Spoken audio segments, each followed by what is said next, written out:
All right, guys, let's get rolling. I'm gonna try and get you out of here towards 8. So can you give me a heads up about, say, 10 minutes before 8? Yep. Okay. All right. How to make your money last a lifetime or retire comfortably with less risk, better protection without the fear of running out of money. Sounds good? Yeah. Say aye. Aye. All right, there you go. Okay. So the agenda basically is dangers to your retirement, which I previously talked a little bit about. Why markets may not cooperate with your retirement.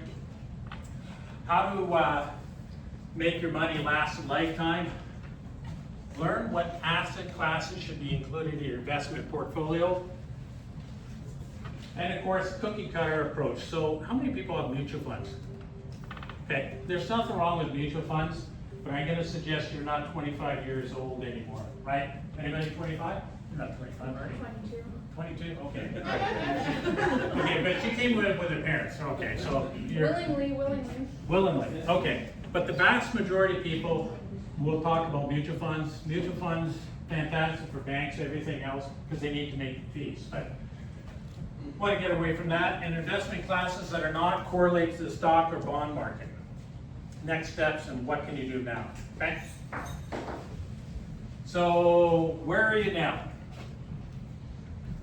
How many people for less than 5 years to retire? Less than 5, okay? 5 to 10. Doesn't matter if you raise your hand a couple times. How many people retire now? Okay, a few people. Okay, every day is like a holiday, right? How many honest people? I'm looking for honest people. They're not too sure when they can retire. Okay, and that's great. I appreciate honesty. Normally I give a book away for all the honest people here, but one of the things is what you need is some sort of plan, right? And the plan is basically saying, okay, here's what you got. You got some money in RSPs, TFSAs, miscellaneous stuff. What is your budget? Because I'll talk to a lot of people, they don't know what they're, they don't know, they got a sense of what they spend. But when you're in retirement, is every day sort of like a Saturday, would you say? Yes. Yeah. So Saturday is generally the most expensive day of the week if you're working, right? But if you're not working, hey, you want to do some fun stuff, and whatever you touch costs money, right? So you want to have a plan, okay? So how many people worry about money sometimes? Let's be honest. You wouldn't be here if you wouldn't, right? Is that a fair comment? Okay? Unless you're cut off, you got rid of your Netflix and you just saw this and say, hey, I gotta watch this. Okay. So a lot of people, why the word is they have no plan. Okay? And I'm not saying a one-page plan, because that's a little bit too simplistic, but you have to have a plan, right? And the vast majority of people that I talk to, they do not have anything written. There's nothing hard copy, and they don't get it updated, okay? So who is this guy? Well, I've been doing this, Brian Poncelet, obviously. I've been doing this for the last 25 years. Started with a company called Investors Group, or they now call themselves IG Wealth. I don't know, has anybody heard of that? Yes. Okay. Anybody with IG? Okay. So back in the old days, 20 plus years ago, everybody basically said, hey, put money in your RSPs, you're gonna get a tax break, and then when you retire, you're gonna pull out those RSPs, and you're gonna pay less taxes. Does that sound right? Yes. Okay, how's that working out so far? Not so much. For the majority of people, it's not working out so great. So, unfortunately, people like myself, I don't want to say we lied, but most people thought 20 some odd years ago, okay, taxes are fairly high. Can they go higher? Well, guess what? The answer is yes, they can go higher. And what I can safely say, taxes 20 years from now, most likely will be higher or lower or the same. What do you think? Any ideas? Higher. Probably higher, yeah. Why? Because we need the money, okay? So this is my family, this is, how many people have been to Ottawa? Okay, here's that. This is actually the Ottawa River, and so it's fantastic. But I'm going to tell you a little story about myself so you get a sense of who is this guy. See, my dad was an engineer, and he helped design pulp and paper mills. And if you know anything about pulp and paper mills, it's probably not the most environmentally greatest job in the world. But guess what? We had to move wherever there is a new pulp and paper mill being built. So as a kid, from the age of essentially 0 to about 14, I probably moved about 12 times. Okay?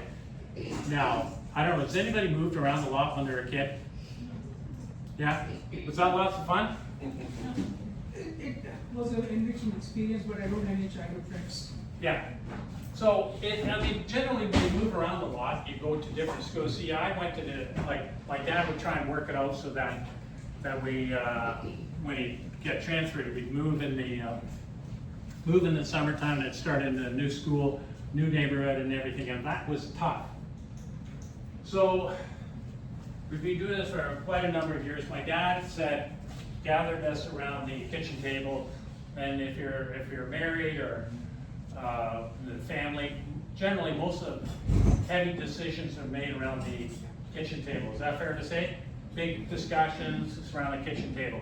So my dad gathers around the kitchen table and he said, guess what? The Poncelet family is going to buy an apple orchard. This is out in the Okanagan. And anyway, he said this will be the 4th generation as the Poncelet family has an apple orchard. See, basically he says, my dream, this is my dad speaking, my dream is to, grow some roots. He's sick and tired of living a nomadic lifestyle. And so we bought the apple orchard. And it was great. Anybody like apples? Okay. I guarantee you I've eaten probably more apples than everybody in this room. Okay? So apples, I had a dog, I had a cat. Anybody dog owner? Yeah, dogs are great. Cat owners? No cat owners? Okay, great.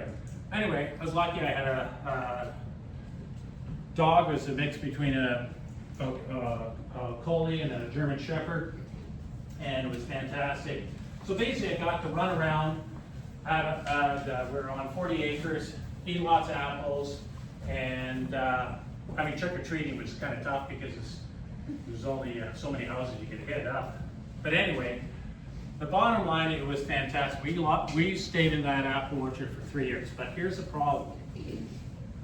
There was one day I came from school, it was around in June, and I had this sinking feeling, I don't know what it was. Sometimes you have a sort of a thing of dread.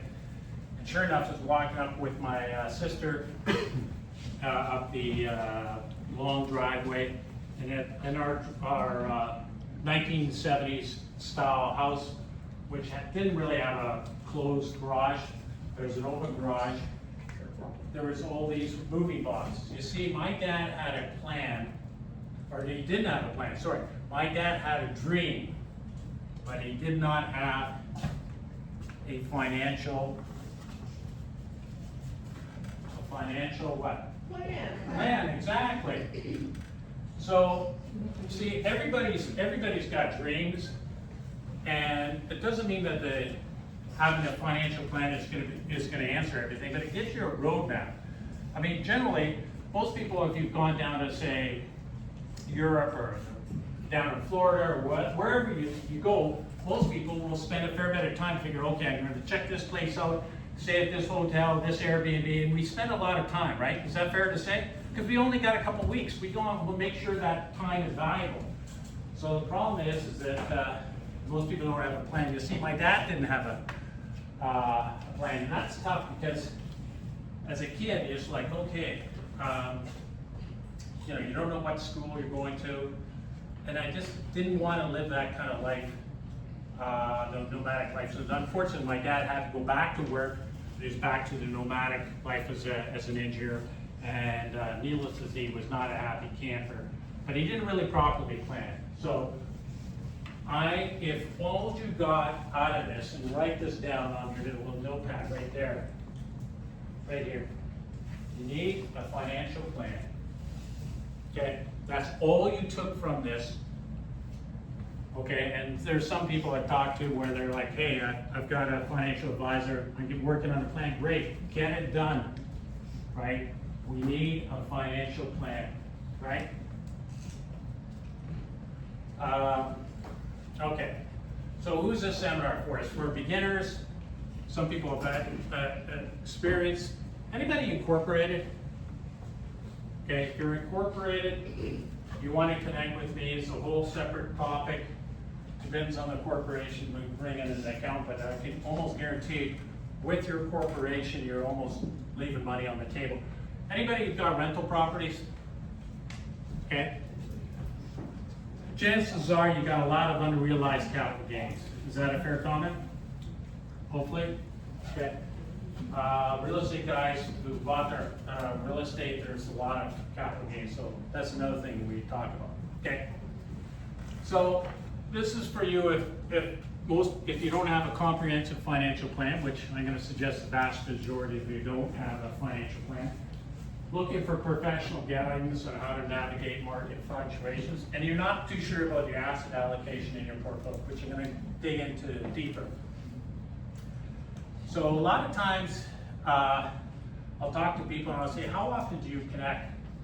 And they'll say, once or twice a year. Oh, by the way, I almost forgot about this. Is this guy right here, there is a little scorecard. Because people don't know what you don't know, okay? If you want to just crack that open right now, take a look and see where you might fit. I'm going to give you a minute here just to fill that out. Take it up. That's for yourself. It's not necessary for me. If you want to give it to me, feel free to give it to me. You got a pen? Yeah. Just your best. 1 out of 10. Where do you think you are? Yeah, some of these pens are brand new. Feel free to take them with you. You got a pen, sir? Yep. Okay. Just take a couple minutes on that.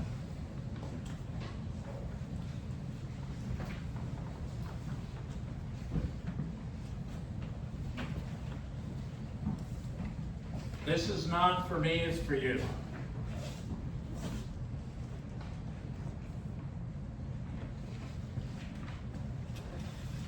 So here's a classic question. Last one, I don't know or understand my portfolio. Some people are like, okay, X, Y, Z. What's another one here? What's a service plan? Service plan. Okay, what is a service plan? Fantastic. Service plan is basically an agreement where you have a sense of what you're going to get. So you're with an advisor, right? Did the advisor give you a service plan? Saying, you're going to hear from me 3-4 times a year. You're going to get a plan. We're also going to look at your taxes. We're going to talk. In other words, how many times are you going to meet with this person? Did they give you something in writing? Or is it kind of verbal and you call them and maybe they'll connect or anything? Okay? Most people don't have a service plan because they don't know what it is. But a service plan is, as they say, just a service sense. What else have we got there? What's another question? Yeah, your state after taxes. I don't know the income my family will receive after taxes. Most people don't understand that. So anyway, so essentially what you want to do is just score it. Does anybody else need another minute or so? Okay. All right, so that's for yourself. So how many people got grandkids? Okay. How many people love their grandkids?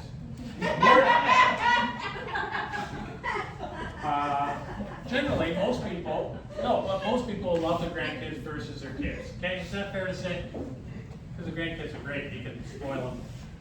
The key question is what can we do to help our grandkids essentially, anybody like TFSAs? TFSAs are the greatest things in sliced bread. Did you know that if you got a grandkid, you can essentially set up a TFSA right now? You don't have to wait till 18. Essentially, you can do it. Okay? That's for another discussion. Anyway, So you can't set up the TFSA for your kid, but you can do it for your grandkid. sorry, say that again? So you can't set up a TFSA for your kid. It's like a TFSA. I'm going to get into it. Okay. Like a TFSA. Okay. So here's the other thing. How many people collect their CPP? Okay, a few people. How many people haven't collected their CPP yet? Okay. This is primarily for the people who have not collected their CPP. Generally, as a rule, the vast majority of people have their money in their RSPs. Is that fair to say? Okay. When you take money out of your RSPs, guess what, or your RIF, you're being taxed, right? Okay. So as a general rule, I try, not always, but I'll try and get people to take out their money out later. So this is the maximum you get. This is sort of the average. Okay, so some people are going to fall in between, but generally, when it comes to taxes, the other big thing is life expectancy. We want to drain out your RSPs first. So if you haven't collected your CPP or OAS, you want to have somebody to do what's this guy called again? Yeah, so somebody can grind up the numbers, because I see people all the time where they're collecting their CPP and they're also collecting money out of their RIF or RSPs, and they're like, okay, if you love taxes, this is fantastic. The problem is, once you've done that, you pour the cement, you can't, I mean, there's nothing anybody can do for you, okay?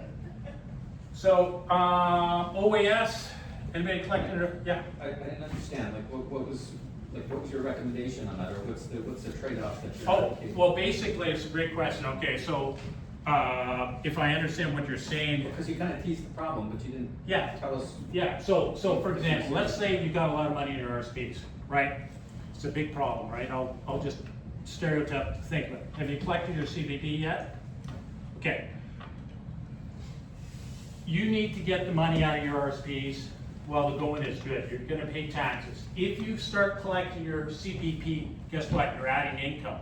Then you're layering on top of it. So essentially where I'm going at this is you start pulling money out of your CPP, and then you got to deal with your RSPs, you're going to have more problems. So same thing with your OAS. So about 30% of my clients, actually more like 40% of my clients, are pulling money out of their, yeah, feel free to take pictures if you want.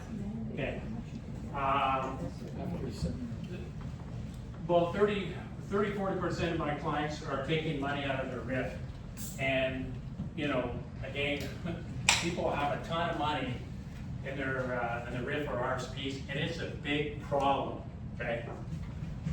So, anybody getting clawed back from their OAS? Okay, you want to talk to me. See if we can, is it possible can we get some of this money back? Is it possible? Okay, so it generally starts at 93,000, full clawback at 151,000. Okay, seems like a lot, but just to live in Mississauga, Oakville, I mean, you need at least $5 grand, in my opinion, just to pay bills, miscellaneous stuff, at least, maybe more. Okay, especially if you want to travel. Might be a lot of guys. I've got 10, you know, $12,000, $15,000 net a month in their pocket. So, and the problem is you got inflation, so. But that's assuming you have a house. If you don't have a house, $5,000 a month isn't gonna. Yeah, no, I mean, I'm just throwing lowball numbers here. Always get guys, I only need $3 grand. It's like, well, okay, not in this world, not around here anyway. So mutual funds, I think there's a few people said they got mutual funds. Who is those guys? Okay, here's the thing.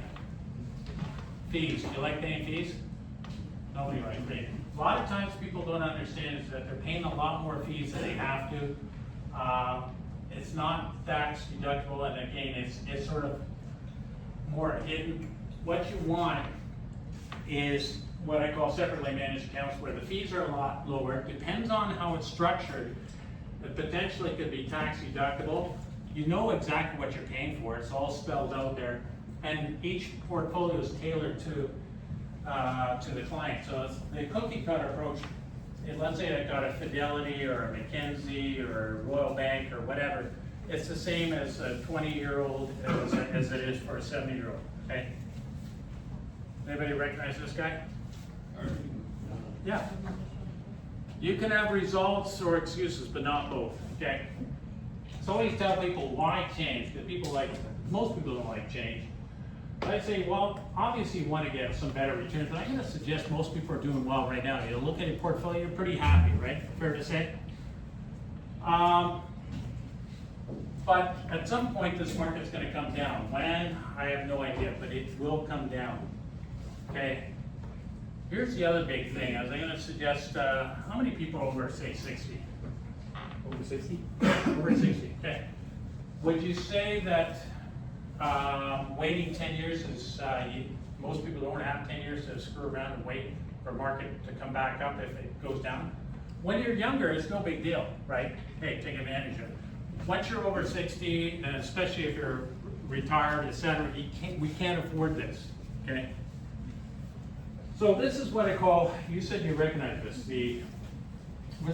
what was it? Was it a YouTube thing that you saw? Chem Carson. Who? Chem Carson. It was on Thoughtful Money, Adam Packard, I don't know if you Oh, watched it. yeah, I know those guys, yeah. Excellent interview, Chem. Yeah. So anyway, so 60-40 thing, I mean, when I was in Investors Group, we basically say, hey, we're gonna have 40% of your money in bonds, 60% in equities, and away you go. The problem is that interest rates historically are low right now. I believe it was 2022 where interest rates popped up after COVID. Bonds went down and stocks went down. And I've seen plenty of people with balanced portfolios where they're down about 10%. They go, wait a second, I got a conservative fund. How could I be down, right? Yeah. So the bonds are not making much unless you want to get into what I call more risky type bonds. Equities, if you're here earlier, I was talking about how only a few stocks are driving this whole train. So here's something, if you want to take, this is a great picture here, but here's a hypothetical thing where I'll talk to somebody and they'll say, Brian, I've got 15% or whatever the heck you want to say as far as returns. And a lot of times people don't know what they don't know. So let's imagine, follow me here. So I've got $100,000 here. Let's say the first year I'm down 20%, this hypothetically. So down 20,000, I got, at end of the year, I got 80,000. Follow me? Okay. Year two, I'm up 20%. So I'm up 16,000. So I'm at 96. So guess what? I'm not quite back up to 100,000. Let's say year three, I'm down 60%. This is extreme. Where the loss is about close to 60,000 and sitting at 38,000. Year four, I made 100%, fantastic. Made 38,000, I'm sitting at 76,000. If I added all this up, the minus 20, plus 20, minus 60, plus 100, the average rate of return is 10%. Sounds fantastic, but here's the problem. I'm left with a balance of 76, 77,000. Does that sound like 10% to you? No. Okay, so it's sort of fun with math. And so the real return here is actually minus 23%. So where I'm going with this is that people don't understand rates of return as a general rule, okay? So cookie cutter approach, okay. So a lot of times what I'll see is people have some monies in around the world, in Asia and Europe, you name it, okay? Why own alternatives? Okay, so this is something where you want to make some notes, okay? Are you collecting CPP? Yes, sir. Okay. So CPP, if you want to write this down, CPP, if you do a Google search, they have what's called alternative investments.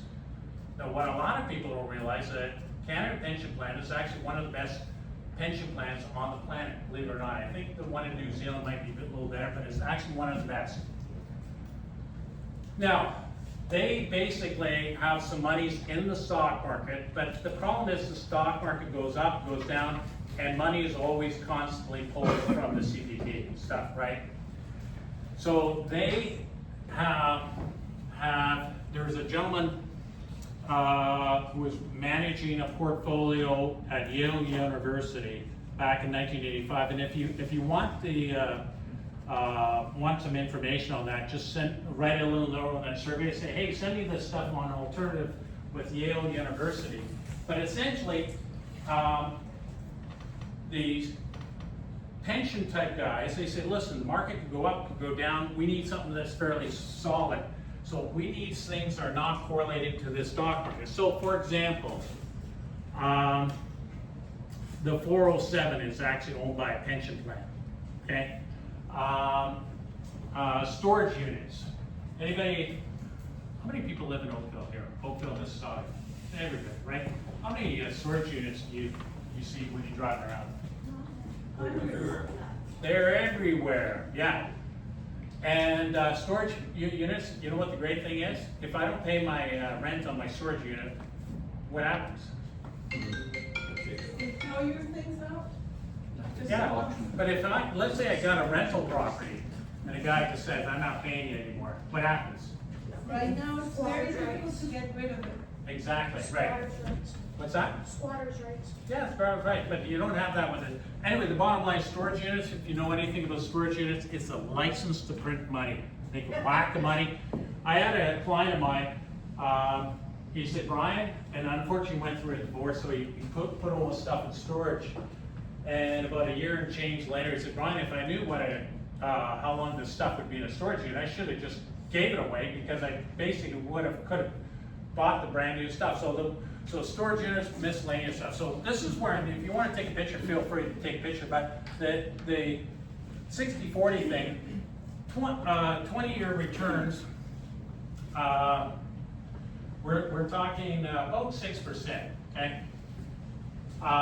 So right here, the top 5 U.S. endowment funds, like Harvard, Yale University, they all have a chunk of money that's in alternative investment. Could be private debt, private equity. Okay, things are not correlated to stock market.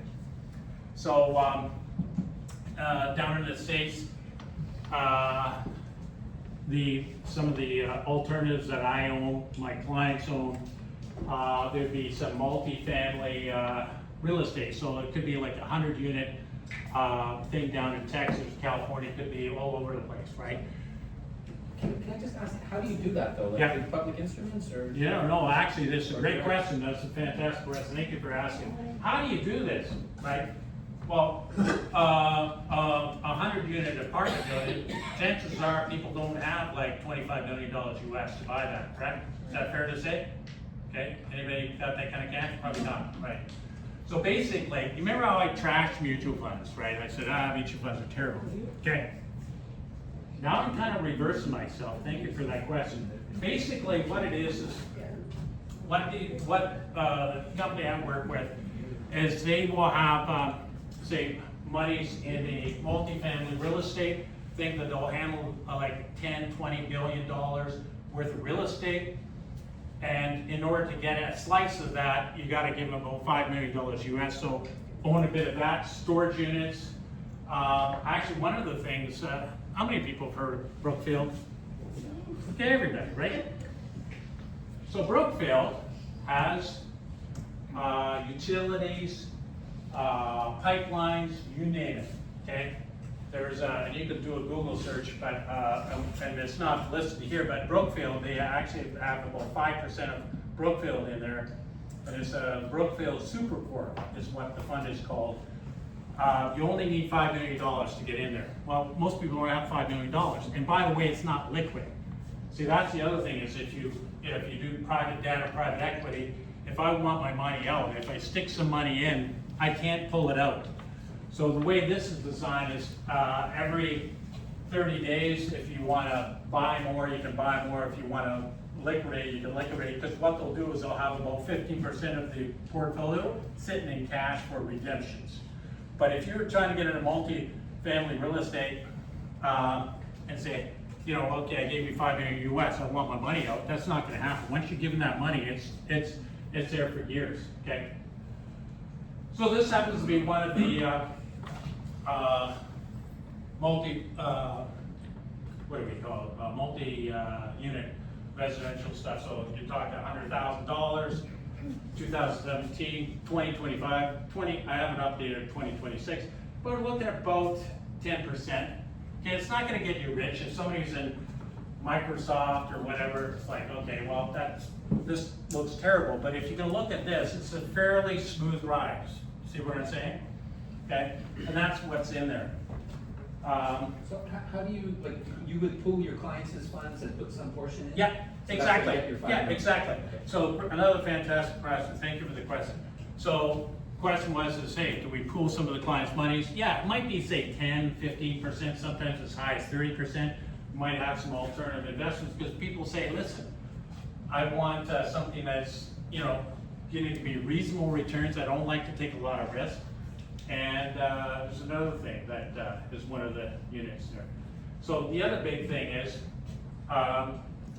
with the portfolio manager, there'll be times where it's like, okay, you know what, market's blown up, time to get in, right? It's like Warren Buffett. Most people have heard of Warren Buffett. Yes.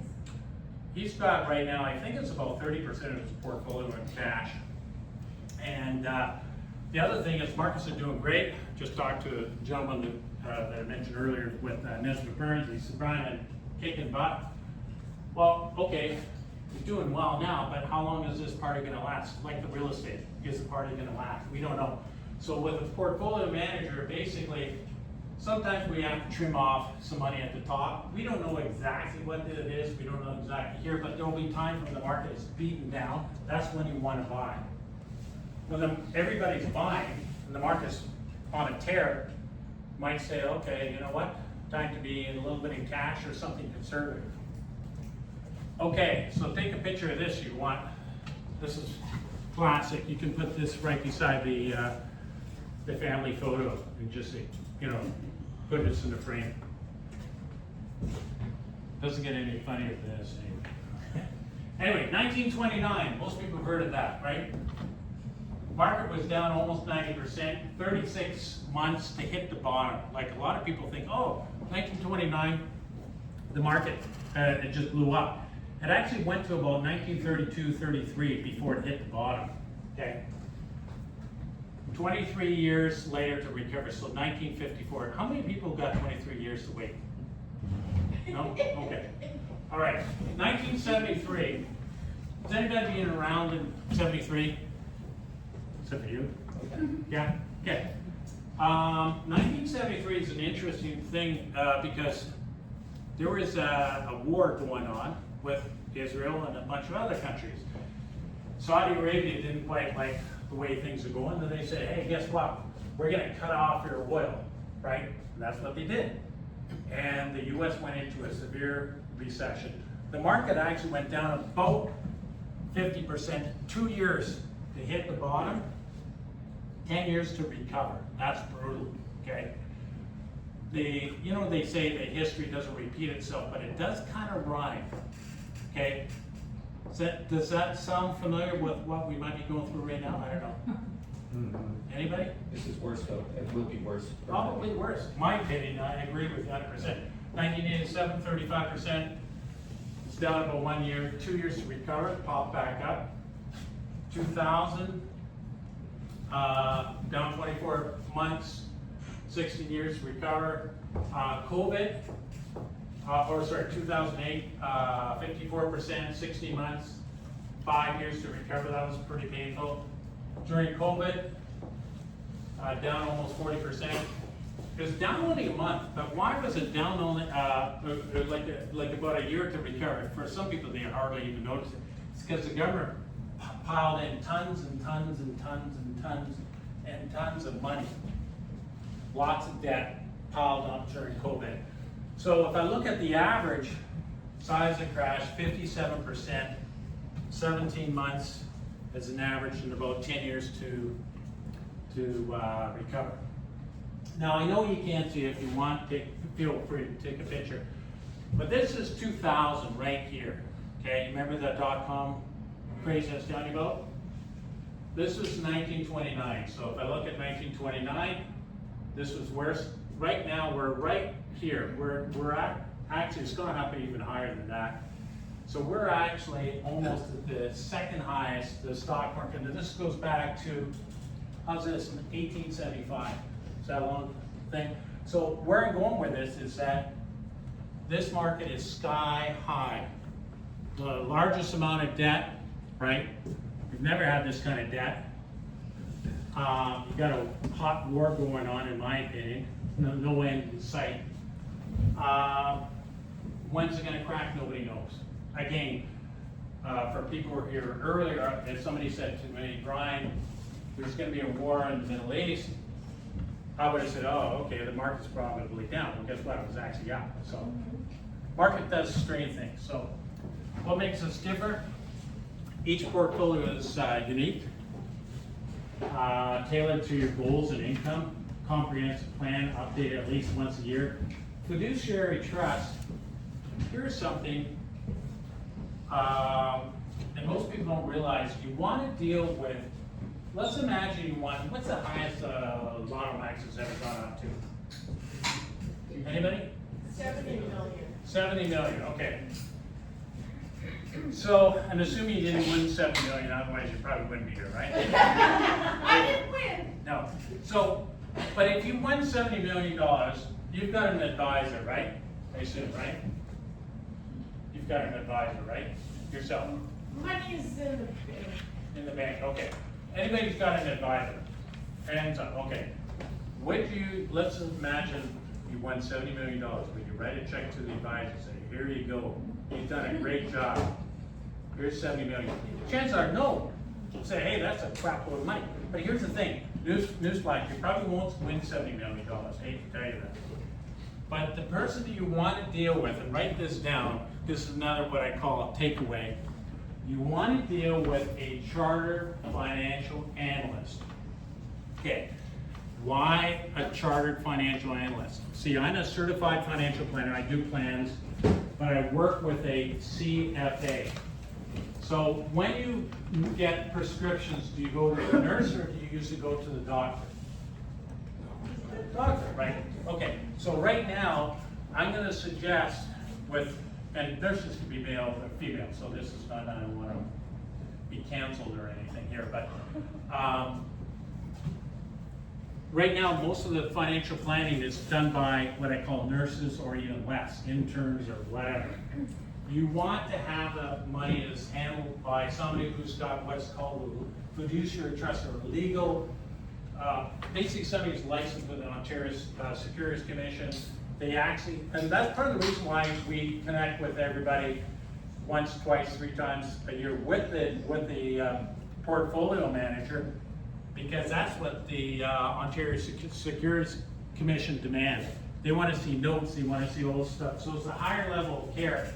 But when you look at your statement, if there's no CFA, Chartered Financial Analyst, there, then you need to keep looking.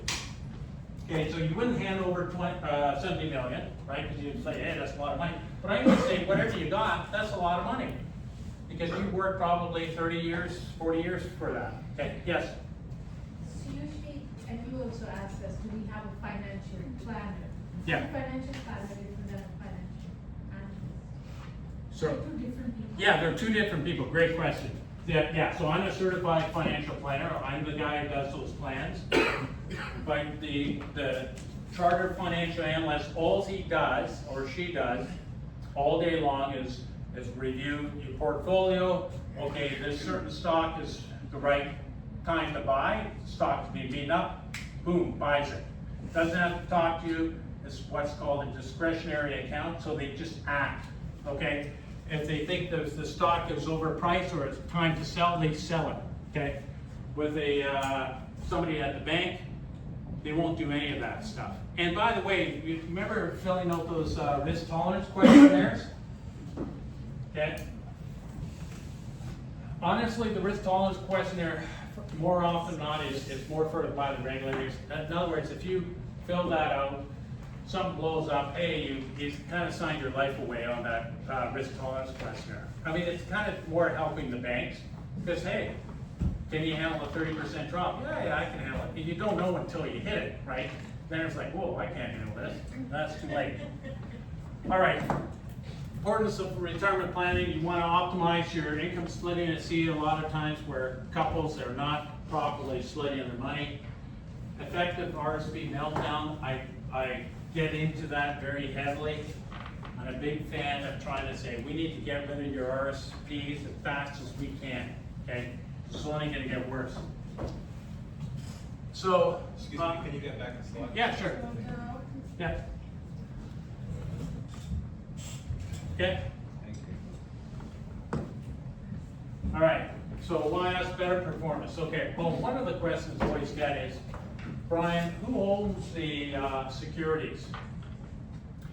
And the securities are held by National Bank. Most people know who National Bank. National Bank, all transactions go through National Bank. So if we transfer money, do anything, everything has National Bank on it. So you don't want to write a check or transfer it to Joe Schmo's planning services. That's, you might have heard of somebody like Bernie Madoff or whatever. You know, you don't want to do that. It's got to go through an institution like a bank. Okay? All right, wealth and estate planning. This is where you want to write this down if you want to check out the webinar about the 2 wills and much, much more. And that's run by a gentleman by the name of Jim Kibble, who's a chartered accountant. I've done 4 wills myself, and what I can tell you, if you've got your will done through the lawyer, is it's kind of a cookie cutter approach. With the chartered accountant that I work with, first off, knows a little bit about taxes. The lawyers don't know too much about taxes. I think most people would agree with that. But with Jim, in my situation, I've got 2 special needs adult sons, so I've set up a Henson Trust, some other trusts. And so what the accountant does, he does what's called a mind map. If you don't know what it is, you can look it up. So basically he says, who's all the important people in your life? Here's what we need to do. And one of the things is I'll see a lot of times people will have the executor, which is their kids, right? And if you don't like your kids, and you got 2 kids, and one is the executor, one's not, you're gonna have some problems. So he talks about a lot of stuff. It's a 1-hour Q&A. I'm on there, we'll ask some questions. I take the webinar, so I tell people, so you don't have to make notes. There'll be it'll be fully taped, lots of notes as well. So, and that's where you'll find out and say, hey, guess what? You need 2 wills in Ontario if you want to pay less probate fees. So we go into that heavy. Yes. How do we sign up for this? Like for the... Oh, how do you sign up? Hey, you're asking all the fantastic questions. Thank you very much. So this survey, where's your survey here? What you do is you just put down, send me the link for the webinar, and I will email you, assuming that you put down an email, because if you didn't put an email, unfortunately I can't do it, I'm not psychic. I'll send you the link for the webinar. So I always joke around with people and say, listen, if you're a wine drinker or whatever, grab a glass of Chardonnay or a beer or whatever, you can listen to the webinar. You're gonna learn a lot, okay? And I'm assuming that most people will not spend every single dime before they die. So, and you're gonna leave some money behind. What do you wanna do, okay? That's something I find that most people who have financial advisors, they don't, there's no discussion about their estate, 0, okay? Wealth positioning process, that's one of the things I do is everybody's limited with their monies. Do we put it in a TFSA? Do we put it into RSPs or not? Or, where should this money go, okay? And as I mentioned before, I've been doing this for the last 25 years, so you need somebody who's got experience doing this. So the 3 secrets of wealth positioning process is what I call a retirement protector. Will my money last? Protects against market volatility, taxes, and early death. Unlimited TFSA. How many people max out their TFSAs? Okay, and if you could put more money in your TFSA, would you? Yes. 100%. It's the greatest thing since sliced bread. Believe it or not, technically you can do that. Is the TFSI taxable? No, it grows tax-free, tax shelter, you pull the money out, there's no tax. Okay, so problem is there's a limit, yes, I'm not sure if you're able to cover this within this, but I have dual citizenship, American Canadian. yeah. So because of that, I can't really safely use a TFSA. Yeah, actually, believe it or not, you got something as good or better, and I'm gonna get into this, okay? Because right now you're thinking, hey, you can only put $7,000 in my TFSA every year, et cetera, but there is ways around this, okay? So, something called asset insurance, yes, TFSA is money that has already been taxed. yes, correct, That's yeah, why it's sheltered, yeah, because the taxes have been paid already. Correct. Okay, thank you. yeah, 100%. Asset insurance protects RSPs, rental properties from capital gains, et cetera. So here's a big issue that everybody, and I think I talked to, I don't know if it's talked to you, but people basically, they talk to different people. They talk to a banker, their life insurance agent. Yes, Sorry, on the previous slide, you Yeah. mentioned asset insurance. yeah, To protect your RRSP. yeah. I have never heard of that. I'm gonna be talking, I'm gonna dig into it, just hang with me. So, problem is everybody sees different people, right? A banker, life insurance agent, their lawyer, tax advisor, home and auto insurance, all this takes time. So they're talking to different people about different things in their lives. What I try to do is we're trying to essentially coordinate everything in your life together. So for example, home and auto insurance, how many people deal with a broker? Pretty well everybody, right? Okay, and I might say, when was the last time you had an audit on your home and auto insurance from a third party company? Probably never. And here's the problem.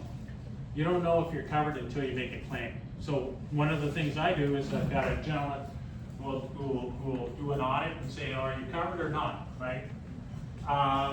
Life insurance, I've got some people, how many people still got term insurance? Do you have term insurance? Okay, nothing wrong with that. What is that? What's that? Okay, and like life insurance, But when Like- you say term, what do you mean? like temporary. 20-year term. 20-year term, okay. So one of the things I tell people, is think about this, okay? Remember I talked about the unlimited TFSAs? Okay? If you got the right insurance, we may be able to convert that into a permanent insurance policy and you can stuff a whack of money in it, depends on what you got. Because the reason why I ask if you have term insurance is, let's say somebody's like, hey, guess what, Brian? I'm not as healthy as I used to, I'm taking all sorts of drugs, blah, blah, blah, blah, and I'm not, maybe you're not even insurable. We may say, let's take a look at what you got, you may be able to convert it. But everybody's situation is different. So, anyway, anybody recognize this? Oh, I have- Junk drawer. Do you recognize that? No? Not my house. In the kitchen. No, wait. Does that look familiar? Have you ever seen anything like this? Somebody's garage? Yeah. It's a healthy house. Okay. Junk drawer. Somebody said they've never seen something like this, so. But I can assure you, it's out there in Oakville, right?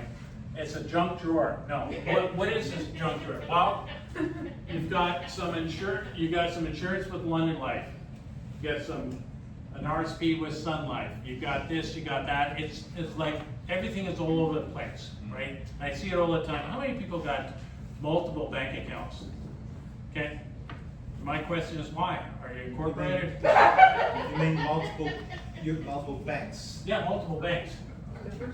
A lot of times they did it because for whatever reason, they might have got a mortgage, whatever. The bottom line is the money is over at Hell's Half Acre, okay? So we try and coordinate it. So basically, what we're trying to do is make that junk drawer, make it more organized. Okay, the $1 million story is a couple that came to my office right around 2000. And they had $1 million, I would argue, back in 2000 is worth more than $1 million today. Yeah. Anybody here? Okay. So the husband and wife came to my office and they said, hey Brian, we got $1 million. Our game plan is we want this $1 million to essentially last us lifetime. We'd like to pull out, now this is 26 years ago, right? So they said, Brian, we would like, pull out about $60,000 a year. We'd like to keep the nest egg intact, right? Sounds reasonable, right? And I said, okay, that's great. How's $1 million invested? So it's in the stock market. I said, okay, is it all in the stock market? Oh yeah, no, it's all in the stock market. Okay, so where do you get the 60,000? He said, oh, it's about 6%. This is what we should average, right? And I said, okay, who said that? And I won't mention the company's name, but it's something Jones.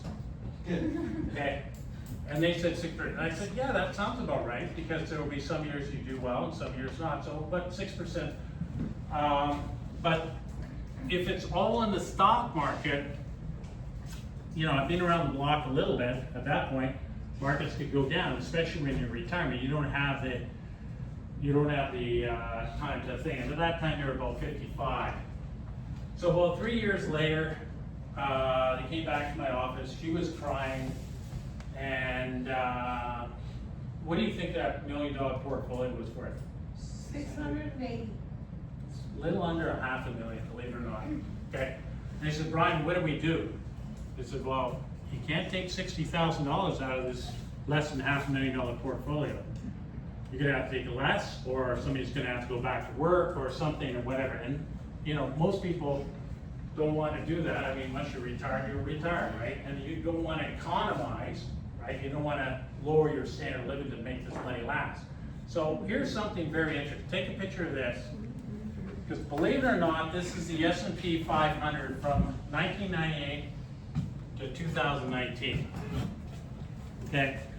Now, the story I told you, it seems it's virtually pretty well the same as the story I'm going to tell you here.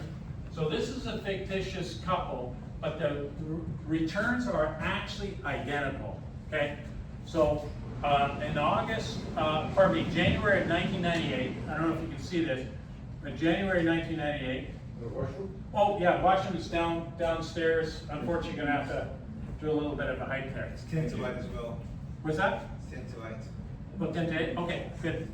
So, so essentially, these people still have some money, but they're paying about $60,000, pulling out $60,000 per year.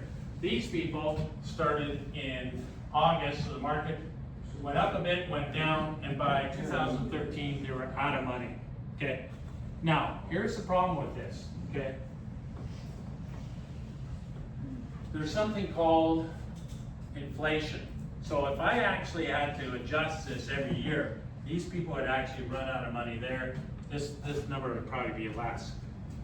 So that couple, it was brutal because it couldn't recover. Because it's something, and write this down, it's called dollar cost averaging in reverse. Okay, so when you're retiring and let's say that you're pulling money out and the market's coming down, that is death, because mathematically you can't recover. Okay, so moving on. Anybody recognize this? Jenga, right. So your retirement is sort of like a big Jenga thing. What we got to do is we got to figure out where are we taking your money out to retire on, to make it last longer, or pay less taxes. I mean, there's a number of you who want to pay less taxes. You want to, you know, ultimately spend more. And this is what this is all about.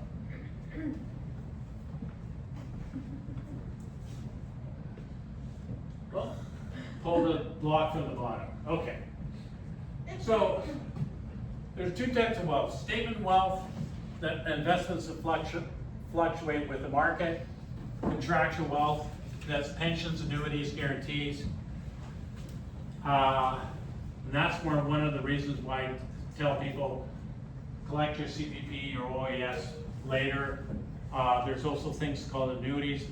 If you don't know what annuities is, it's something you may want to talk to me about that. But in other words, what if we can, for some people, we can create part of the portfolio where there's some sort of guarantees. Most people like guarantees, right? They don't like to see their stuff go up and down, okay?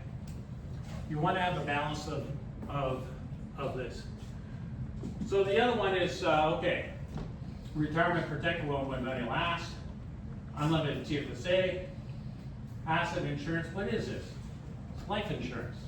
Believe it or not, it's probably something you hate. I would argue life insurance is the case where you're at a stage where you don't need insurance, right? Most people don't need insurance, but there might be a scenario where you want insurance. Okay, and the reason why I say that is because if you look at the, most people have heard of Rogers family, Saputos, all that, McCain's, all that stuff. What do they do with their money? Believe it or not, they don't care about returns. What do they really care about? Taxes, right? Taxes, and they want something stable. Because if you've made lots of money, getting more returns for taking a lot of risk, it doesn't make a lot of sense. So if you've got the right insurance, then you can essentially dump as much money in there as you want. Okay, and if you're gonna let it grow, it'll do everything a TFSA will do. Okay, and that's something that I would talk one-on-one if you're interested in saying, okay, how do I set this up, or does this make sense in my situation? Okay. Oh, when I say enhances retirement, that's a whole different ballgame, but a lot of people say, hey, if I got $1 million of insurance, this is only good if somebody passes away. And the answer is that's actually wrong. You can potentially leverage that insurance and essentially spend that insurance policy out, okay? So basically this works for essentially everybody, okay? So if you use these 3 secrets, implement it correctly, and you want to have something that's written down in a financial plan, yeah, there you go. Okay, so I throw a lot of information at you, and if you're at this stage in the game, your brain is kind of fading out. The key thing is, do we want to worry about money? No plan versus at least some sort of plan, okay? That's what we want. So I can ask you a question. Yeah. You know, right now everyone's using this thing called artificial intelligence, right? Yeah. And would I be right in saying that artificial intelligence algorithms don't utilize real thinking to Right. create an answer? Because if we put all these variables in, Yeah. and you're filling in, would it take into account all these sort of considerations to get a net increase, or is it something that would be, as I mentioned to you over the phone, protected because it's not a good thing for the government to disclose? That's a great question. Question was, and I'm going to try to repeat it, using artificial intelligence, how much can this artificial intelligence do? I think what artificial intelligence can do is grind out numbers, etc. But if you've ever used ChatGPT or Gemini or whatever, sometimes you put garbage in, you get garbage out. Sometimes it'll change the answer. I mean, it's just all over the place. Sometimes you put good information and it still spits garbage Yeah. out. So anyway, your personalized financial plan, income for life, I'm gonna move along here because I want to try and get you guys out of here. Cover 3 big things: inflation, longevity, because if you live a long time, that's gonna be an issue, right? A lot of times people do. Sequence of returns and retirement. And typically what I'll do is I'll do a draft plan. There's no obligation, just to put your mind at ease. The vast majority of that will have financial planners. I've moved a ton of business with people who come to my seminars, but guess what? They don't do anything right away. They'll sit down with me, like I'll set up a Zoom call. That's what I do. I'll set up a Zoom call and we'll have a conversation. I'll give them some information, and they're for whatever reason they're not ready. No big deal. We'll keep in touch. And a year, 2 years later, I've had a number of people move to me 3, 4, 5 years later. So sometimes people are just mentally, they're just, okay, I know I gotta do something. I don't have a financial plan. I'm gonna listen to this guy, see what he's got to say, but tuck it away. We'll keep in touch. And sometimes in their life, they say, hey, guess what? You know what? I gotta make a move now. So that's one of the things, just put your mind at ease. So I typically will draft up a copy there. So if inflation is running at 6%, here's the scary thing. Inflation's getting, would you say everything's getting crazy expensive today? Yeah. So 10 years at 6%, you almost need double the money. Okay? So on my planning, what I do is break it down. Anybody engineers? Okay, you'll love this, lots of numbers. This will get you excited, okay? So what I do is when I boil this down, it's sort of like, I'll try to do a rough plan. It's basically typically a second or third meeting or whatever, I'll do a rough plan for you to keep. So I'll actually draft up something like this, okay? Sometimes it takes a little longer than that. The reason why I give it to you is simply because most people don't have a plan. And the plan is good for today, but guess what? 2 years from now, it's different, okay? And there's your numbers here. Okay, so a couple of my clients, known this gentleman for, coming up 20 years, helped him originally with his mortgage. Do you help restructure mortgages as well? Yeah, I've got some banking people that I can, mortgages need to be addressed or whatever, okay? This gentleman here, one of the things I'm actually dealing with is his kids. One of the other things is I have a lot of people who, the actual minimum to deal with us is actually $400,000. So I've got some people who would say, hey Brian, my daughter Samantha or son Bill or whatever, they're 25, 30, whatever, they don't have much money, they need help, can you help them? And the answer is yes. They actually get the same portfolio manager as the parents, the same fee structure, everything. And yes, they don't have much money, but our philosophy is, if we're gonna help the parents, why not help the kids? It makes sense, right? So that's one of the things I'm dealing with all the family members here, okay? And there's another gentleman that, he had this junk drawer, okay? Remember that junk drawer? Yeah. You remember that junk drawer, right? Okay? This is what these guys had. They had a junk drawer, and I was able to help them all, okay? So, quick questions I get is, Brian, where's your office? My office is in Mississauga, near Square One. How many clients do you have? I got 127 clients. Brian, what are the fees? The fees range from 1.5% to 1%. Now, I tell people, fees, can you get cheaper fees? And the answer is yes, you can get a cheaper car too, right? You can go on a cheaper vacation, but it's what you get for your money, okay? So I'm gonna go to the final story, okay? The final story, remember, everybody remembers COVID, right? Yeah. Okay, lasted friggin' forever. So, just before COVID, I decided, okay, I slapped on some weight. Now, obviously, you can tell I've slapped some weight back on again. But I hired a coach over at Good Life. I'm actually back at Good Life again. Most people know Good Life. So I hired a trainer, got up 4 o'clock in the morning to hit the gym, 5 o'clock in the morning, work out, do all that wonderful stuff, eat less, drink less, and guess what? Drop some weight. And how many people are married here? Okay. You got a walk-in closet? No, you don't have a walk-in closet? How many people got a walk-in closet? You got a walk-in closet? Okay. So my walk-in closet, when I walk in there, about 90% of that stuff is my wife's, right? And 10% is for me, right? Does that sound about right? Or is it sort of split 50-50? 60-40? Okay, all right. Okay, well then you guys are, okay, so pretty, not too bad, yeah. So, but mine's a 90-10 split, okay? So I had an old suit that I hadn't worn for 20 plus years. And because I went to Good Life, dropped some weight, lifted weights and all that good stuff, not like Arnold Schwarzenegger, but getting myself. And I was looking at that, and this was a Friday night, obviously wasn't doing anything with my wife at that particular moment. And I looked at the closet, I thought, I looked at that suit. Now I dropped some weight, right? Went to the gym, getting up 4 o'clock in the morning, working out like a dog. What do you think I did? What's that? Tried it on. Exactly.